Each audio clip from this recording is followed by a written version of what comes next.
I always knew my mum was going to be murdered one day. It was either me or my mum. I just knew that. I knew that from a very young age.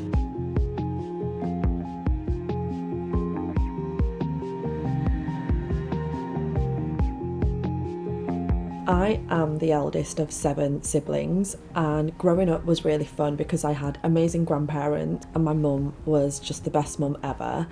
And my dad was really fun, but as I was getting older, I started to witness a lot of abuse towards my mum. It was really scary, and there were times where I thought he would actually kill her. I did think it was normal because my auntie, who was married to my dad's brother, was also abused as well. I remember when I was, I think, 6 or 7 years old, my mum had made a vegetable curry, and my dad was someone who ate a lot of meat, came home from work, and he said he's not eating that and asked my mum to make something else. My mum refused, and he basically tortured her. I wouldn't even use the word abuse because I think that's a bit of a light word for what I witnessed at the time. I felt very helpless because I tried to help my mum a lot. I was trying to take my dad off her. He'd slapped me and pulled my hair a few times, and I tried to call the police and he broke the phone.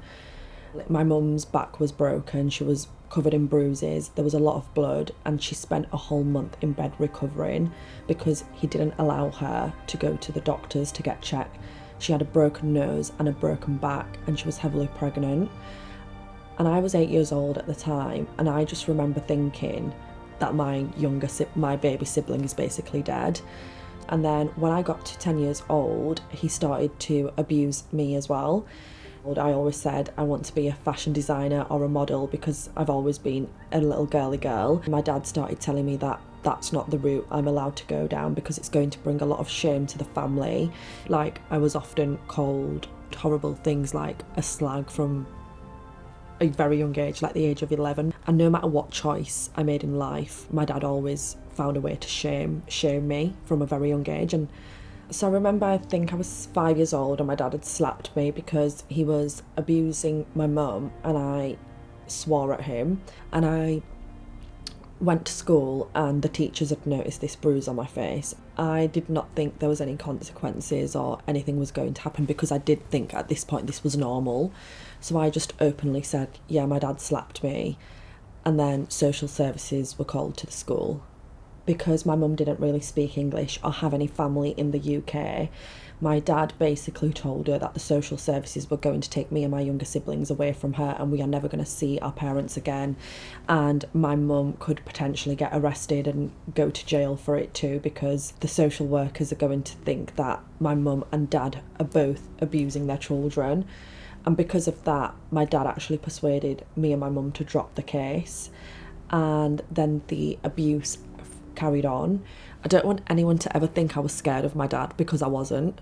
I was hurt by his actions, and I was scared of the consequences that my mum suffered, and I suffered, and my siblings suffered. So when the topic of me going to Pakistan came up, I was always 10 steps ahead of him. So he told me I was going to Pakistan to take my grandma because we lost our granddad a year before and no one can get the time off work. So I went to school and I noted down my head of year's number, and I noted down the police officer's phone number too. And I said, okay, I'll go to Pakistan. So when I landed in Pakistan, I got a phone call from my dad, and he was being really nice. And then towards the end of the phone call, he basically said to get comfortable because I'm going to stay in Pakistan till I'm 16 years old and I'm not going to come back home till I'm married. And I called the police, and I called my head of year and asked them to get me back to the UK. And they then arranged a meeting with my mum and my dad. By the way, my mum had no idea about this at all, and she was just as shocked and upset as I was. And then luckily 3 months later I was back in the UK. So on the morning of the 24th of September, me and my siblings were woken up by the police. At first it felt like a nightmare and random people are just shouting in my nightmare. And then the police officer actually started knocking on my room door, and we were asked to leave the house. I asked where my mum and dad were, and the police officer said, I don't know, but you need to leave the house. And about 15 minutes later, the police officer came over and basically said that my mum has passed away, and my dad had murdered her in her sleep with a hammer and a knife. And then he left the house, left the door open, and called the police and the paramedics and said that he's murdered his wife, and that if they could attend the property because his kids are asleep and that he doesn't want us to wake up to a body. I always knew my mum was going to be murdered one day. It was either me or my mum. I just knew that. I knew that from a very young age. Me and my mum were always sort of prepared for it to happen because we called for help and no one listened. My mum sort of prepared me from a very young age. She taught me how to cook, how to clean. She taught me how to basically manage money, and everything got to do with running a home. So she basically prepared me to be able to look after myself and my siblings if that day ever occurred. My dad's sister picked us up from the police station after about 12 hours, and then we stayed with her for 6 weeks until I became the main carer for my 6 younger siblings, and I have been looking after my siblings ever since. I'm now 25.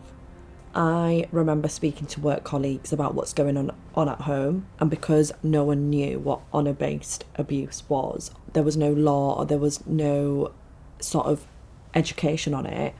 People thought it was just a normal thing that South Asian women go through or South Asian families go through because our parents are strict. But now that there's a label on it, I think it's going to help professionals like the police, social services, and even as adults when you're working in professional environments to be able to acknowledge that this is abuse.